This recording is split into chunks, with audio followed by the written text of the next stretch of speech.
The snow has fallen and it continues to fall. We're taking a look at the roads around Metro Louisville coming up in just a minute. Floyd County residents speaking out against a proposed development in their neighborhood. The biggest complaint they want to see addressed before any changes are made. And later, gun violence against teens on the rise in the metro. How a local program is providing a different path for men in the making.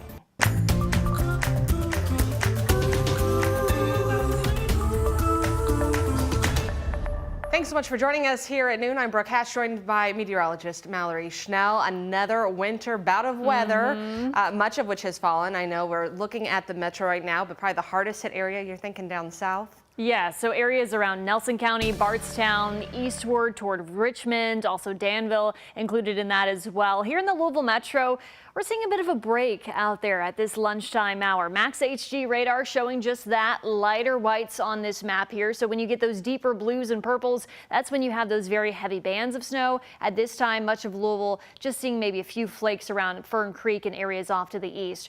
Zooming out, we have been seeing that transition over to rain just south of the parkways, Litchfield, Campbellsville, Columbia as well. But yes, those highest bands have really been from E-Town, Bardstown, just south of Lexington and areas eastward, and models did a pretty good job at where that would set up. Now you can see many of us seeing a break, but more moisture is still off to our west and southwest, and model data does have that filling in as we head into the afternoon and early evening, so more minor accumulations are certainly possible. But there have been updates to our weather alerts. We've kind of been taken out of this winter storm warning. Areas off to the west have, so along and west of 65. Now just under a winter weather advisory. That winter storm warning continues off to the east, where we've had heavier snowfall rates, and down to the south where it's transitioned over to rain. We're dealing with flood watches in place, and flooding will continue to be a concern as we head throughout this week.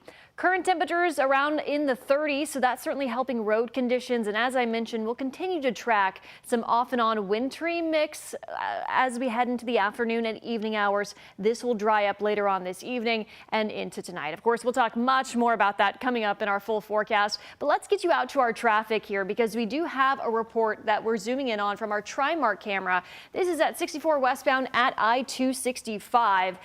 You can see it's over there in the shoulder there, that overturned truck. Multiple vehicles included in this crash here. And this is just a good example that even though those roads have been primarily wet, there certainly are slick spots out there. So you definitely want to take it slower on those exit and entrance ramps, as well as overpasses. And just to note, we had it blocked earlier today, and as you can see, more cars are getting through. Now let's get to Jim Stratman out on the roads this afternoon in the metro. He's been around the Highlands area. Jim, how are things going? Well, Brooke, we chose this area specifically because it was one of the last places that we saw on the snow map that had just been salted. And really, I say salted because that's all we've really seen crews doing today. Let's take you outside of the weather vehicle. And these roads, as Mallory mentioned, seem very much just wet at this point. And honestly, we're not seeing a lot of snow coming down right now. And so it's going to stay this way for at least a little bit. We may see a little bit of snow later on today. But until that point, this is kind of what you're dealing with. Now, there could be some of those patchy spots. Addie and I have been driving around all morning long. We've seen some of those areas where snow has started to stick to the grounds, especially earlier this morning. So that could mean that there are spots, pockets of roadway that are colder than other pockets. Let's go ahead and pop up the snow map for you, and we'll show you exactly what we're looking at here in the metro. Now, all the yellow that you're going to see are routes that have been plowed already, or salted at least once. That is the majority of Jefferson County, and that is a really good thing to see. Now again, we're going to be watching these roadways as we continue throughout the day. Whether or not we see another round of snow, that could completely impact how these roadways change as we get towards the afternoon drive. But right now, things just looking really wet. Still advise taking a little bit more time to get where you're going today, though. Brooke? All right, Jim, thanks so much. All state office buildings are closed due to the weather, and that includes transportation cabinet regional offices like your driver's license branches. And Governor Andy Beshear warned Kentuckians to be prepared not just for today's snow, but the flood risks expected to follow. But it's going to create a real risk of flooding, especially in southern Kentucky, and again, in areas of eastern Kentucky that we have seen hit and in the past even devastated. He is, of course, talking about that catastrophic flooding that eastern Kentucky experienced back in August of 2022. Just last year, Governor Beshear announced $23 million would go toward helping communities still recovering from that.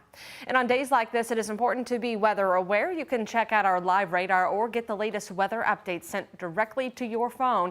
You just need to download the free WHAS11 app. You can find it on the Apple Store or Google Play.